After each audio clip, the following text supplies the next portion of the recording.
Hallo Leute, here's another mini vlog from my life here in Germany.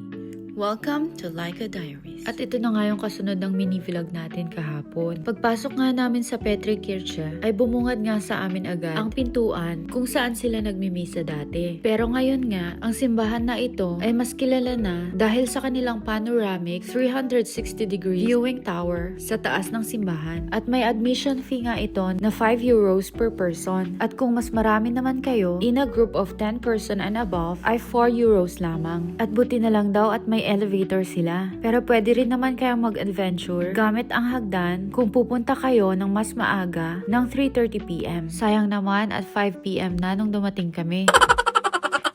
At pagkatapos nga naming magbayad, ay dumiretso na kami sa taas. At dito nga ay marami kang mababasa about sa history ng simbahan na ito. Ang simbahan na ito pala ay isang Protestant or Evangelical Church. At ang sabi pa ay bago pa raw ang World War II, ay maliit na lang talaga ang active members ng simbahan na ito. Mga nasa 2,000 active members na lang. Then noong World War II, ay nasunog at nasira ng malala ang simbahan na ito. Kaya ang mga natitirang active members nito ay sumali sa ibang churches na malalapit at after 45 years pa na-restore ulit ang simbahan na ito. At nang binuksan na ito for public ay ginawa na siyang church for the whole city. At pagkatapos nga naming magbasa-basa ay nagsimula na kaming umakyat. At ito nga ang itsura ng Petrikirche pag nasa taas. At dito naman makikita ang hagdan papunta sa taas. Pero dahil late na ngayon ay hindi na siya accessible. At paglabas nga namin ng elevator ay may maliit pa ulit na hagdan papunta sa pinakataas. And finally, ay nasa taas na nga kami.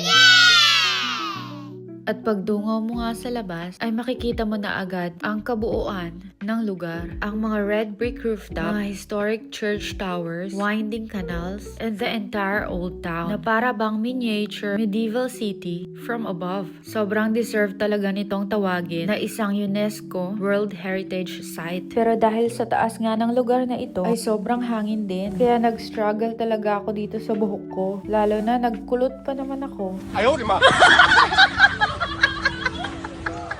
O sige na, Leute. Habang inaayos ko tong buhok ko, ay magpapaalam muna ako sa inyo. At itutuloy ko ulit bukas ang kwento. So don't forget to like, follow, and share. Tschüssi!